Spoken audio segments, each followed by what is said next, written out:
네, 자, 여러분 이제 우리 지난 시간에 산과 염계에 대한 얘기들 해봤는데요. 자, 이번 시간에는 산과 염계에 대한 평형에 대한 얘기들. 이제 학생들이 이제 많이 이제 곤란에 빠지는 그런 단원들인데, 뭐 그런 단원이 좀 남아 있어요. 이제 뭐 산과 염기 있고, 그 다음에 용액에서 이제 우리가 용해도곱 평형에 대한 그런 얘기들도 있고, 뒤에 가면 전기화학 그리고 배유화학 이런 것이 남아 있는데, 자, 어쨌든 이제 좀 집중을 해서. 우리가 산과 염기 내용이 사실 학생들이 많이 중고등학교 때 하시기 때문에 이제 익숙하긴 하지만 그래도 이제 대학교 과정에서 다루는 그런 내용들이 조금은 만만치가 않아요. 많이 어려워하기도 하시고, 그리고 이제 시험에서도 보게 되면 사실은 이쪽 부분이 문제들이 좀 까다롭죠. 자, 어쨌든 우리가 산과 염기에 대한 평형에 대한 개념을 다뤄보는데, 여기 나와 있지만 평형에 대한 얘기라는 거죠. 평형이라고 하는 것은 기본적으로 반응물과 생성물이 있다는 얘기가 있다는 거잖아요. 이제 우리가 강산, 강염기에 대한 평형은 의미가 없어. 왜냐면 100% 완결된다고 우리가 판단을 하고 문제를 풀기 때문에, 뭐 pH 구할 때도 그랬잖아요. 그죠? 근데 이제 평형이 되게 되면 여러 가지 조건들을 좀 따져봐야 되고, 평형 상수도 고민을 해야 되고, 그리고 상황에 따라서 어떤 평형의 이동 방향도 예측을 해야 되고, 그래서 이제 그런 내용들이 이제 이번 단원에서 다뤄질 내용이다, 이렇게 보시면 되고, 기본적으로 우리가 산과 염기 평형은 기본적으로 약산, 그죠? 약산, 약염기에 대한 그런 얘기들이고요. 주로는 이제 이렇게 다루죠. 왜냐면 어차피 약산이나 약염기나 어떤 약론을 따지는 방법은 똑같기 때문에 약산을 위주로 이제 다루게 될 거고요. 이제 그거와 관련해서 이제 완충용액이라는 걸 다루게 돼요. 완충용액 다루게 되고요. 완충용액에서 어떠한 pH 변화에 대한 얘기들, pH 변화. 그래서 이제 이런 것들은 약론에 대한 개념이 들어가야 되고요. 그 다음에 평형에 대한 개념도 같이 들어가야 돼요. 그래서 이런 내용들을 다룰 거고, 그 다음에 이제 적정이라고 하는 거. 우리가 이제 기본적으로 이제 쭉 수업을 해 나가면서 적정이라는 얘기들 많이 했었어요. 그죠? 적정의 종류는 상당히 많은데, 이제 이번 단원에서는 산과 염기에 대한 적정 과정을 할 거고, 적정을 하기 위해서는 이제 표준 용액이 있어야 되고요. 그 표준 용액을 이용해서 농도를 모르는 용액의 농도를 알아보는 그런 과정들이 되는 거죠. 적정을 했을 때 어떠한 이제 적정 곡선이 나타나는지 그런 내용들도 쭉 살펴보게 될 거예요. 자, 이거 관련해서 이제 우리가 뭐 지시약 이런 거 배우겠죠? 지시약.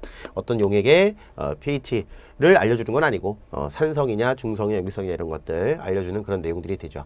자, 먼저 공통이온 효과라는 게 있어요. 사실 공통이온 효과는 산과 염기 반응에서만 국한되는 건 아니에요. 우리가 이제 나중에 저 뒤에서 용해도곱이라는 걸 배울 때 이제 우리가 평형에서 사실은 이제 제가 이제 보통 이제 수업을 그냥 제 나름대로의 어떠한 커리큘럼을 가지고 이제 수업을 할 때는 용해도곱이라는 단어를 이제 평형에다 이제 끼워 놓고 이제 하는 경우가 많은데, 준달 교재는 나눠져 있기 때문에 평형상수에 대한 개념으로서 용해도곱에 대한 부분은 뒤에서 다루게 되고요. 그때도 공통이온 효과가 나와요. 그래서 이제 이곳은 공통이온 효과라고 하는 것은 산과 염기의 평형에서만 국한되는 얘기는 아니다. 근데 이제 이 공통이온 효과가 뭐냐면, 자, 이런 얘기네요. 평형 시스템에서 용액에 이미 존재하는 이온과 동일한 이온이 첨가될 때 르샤틀리의 평형 원리 우리 배웠죠.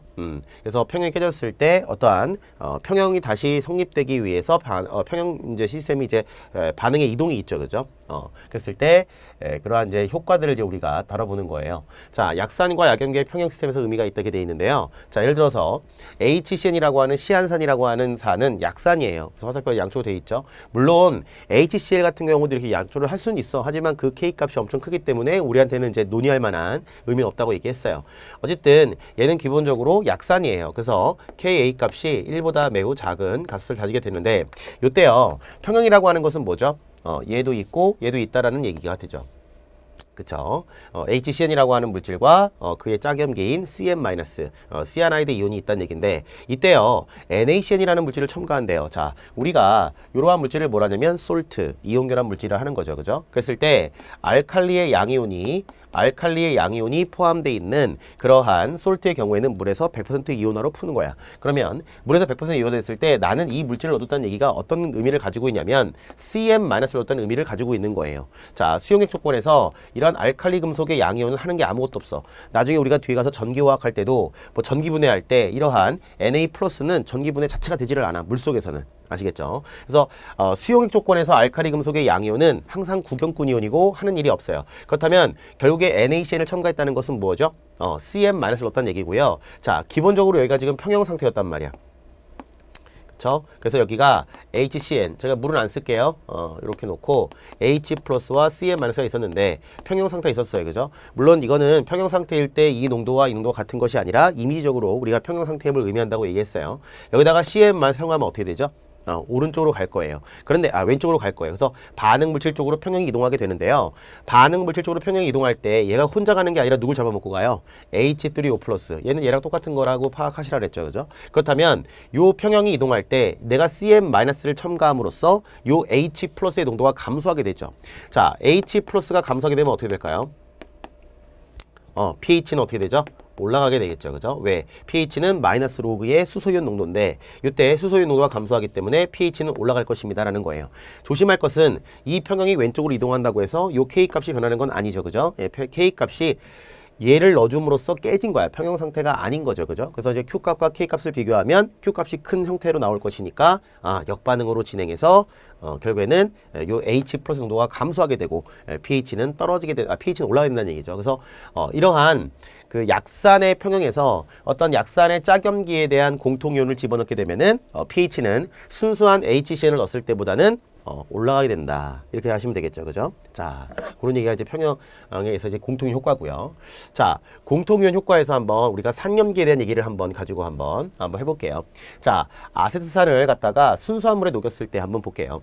여기 보면은 0.1몰에 아세트산의 농도를 넣었다. 이렇게 되게 되면요. 1.8 곱하기 10의 -5예요. 되겠죠? 자, 뭐 편의상 그냥 뭐 이거를 제가 그냥 요거 이제 뭐 로그를 풀어서 하면 2.8 정도 나오는데 그냥 편의상 그냥 KA가 10의 -5라고 한번 해볼게요. 네, 그렇게 되면은 자, 뭐 물론 약산의 평형수 구하는 거 여러분들 아시죠? IC법을 써서 하는 거 알지만 기본적으로 이제 H 플러스의 농도는 어떻게 구한다고 그랬냐면 루트의 KA의 초기 농도 이렇게 구한다고 그랬어요. 그죠? 그래서 일단 어쨌든 이렇게 구한 값이 초기 농도에 비해서 5% 이내에 들어가야지만 우리는 인정할 수 있죠. 어쨌든 여기 보면은 10의 -5에 뭐가 되죠? 10의 -1이니까 얘는 루트의 10에서 6이 되고 얘는 10의 3이 되겠죠. 그죠? 근데 제가 넣어주기를 얼마 넣었어요? 10의 -1제곱몰을 넣었는데 요 놈에 대해서 100분의 5 그러면 5 곱하기 10의 -3이 되겠죠. 그죠? 그럼 얘는 5 곱하기 10의 -3이고 요 값은 요 값보다 크기 때문에 우리는 요 값이 작다라는 것을 인정해 줄 수 있고 따라서 pH는 3 정도가 나온다고 얘기할 수 있어요. 그쵸? 어쨌든 이거는 이제 K 값을 1.8 곱하기 10의 -5를 넣고서 진짜로 계산한 건데 요것이 2.87이 나왔어요. 그죠? 이랬을 때 우리가 이 가정 조건을 세웠던 이유는 뭐죠? 요 CH3COO- 매우 작다. 누구에 비해서? 얘에 비해 작다는 얘기야. 자, 항상 얘가 있다 없다를 얘기하는 것이 아니고요. 내가 넣어준 산의 농도보다는 매우 작다라는 전제 조건이 있는 거야. 그래서 우리가 이러한 약산의 평형에서 예를 들면 이런 거죠. 자, 여기서 보시면 평형 상태에 도달했을 때 CH3COOH- 약산의 농도 얼마나 하면 돼요? 0.1몰이라 하시면 돼요. 그냥. 그치? 분명히 이온화되어서 pH 값도 있고 H 플러스도 있는 거야. 하지만 우리가 약산의 평형에서 이러한 농도를 집중적으로 물어본다면 그냥 거의 이온화가 안 된 것입니다 라고 하시면 되죠. 그리고 H 플러스의 농도와 CH3 농도는 CH3CO- 농도는 10의 -2.87이 될 것이고요. 얘는 기본적으로 누구보다 엄청 작아요. 0.1몰. 초기 농도보다는 작을 것입니다 라고 잡는 거야. 아시겠죠? 자, 그런데 이번에 어떻게 했냐면 이번에는요. 자, 만약에 이렇게 100% 이온화되는 아세트산 소듐이라고 하는 물질을 넣었다고 해볼게요. 보통 이제 미국 교과서를 보면은 이렇게 돼 있는 경우도 있어. Na에 C2H3O2. 이게 사실은 아세트산 이온이에요. 아시겠죠? 자, 우리가 보통 일반적으로 이온 결합 물질을 쓸 때는 앞쪽에다가 플러스 양이온을 쓰고 뒤쪽에다가 음이온을 쓰게 되는데 요 값이 이름이 너무 길기 때문에 앞쪽에 쓰거든요. 근데 이제 미국 교과 과정에서는 이렇게 쓰는 경우도 있어요. 그래서 뭐 여러분들이 원서를 보실 때 그렇게 나와 있으면 C2H3O2의 이마이나는 아세트산 이온을 얘기하는구나라고 알아두시면 돼요.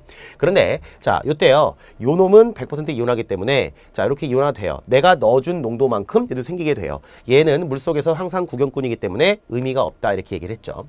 자, 그랬을 때 요 CH3CO-는 지금 요 놈이 이온화됐을 때 나오는 이온이기도 하고요. 요것이 그 다음에 아세트산이 이온화되었을 때 나오는 이온이기도 하죠. 즉 우리가 이렇게 넣어뒀다는 얘기예요.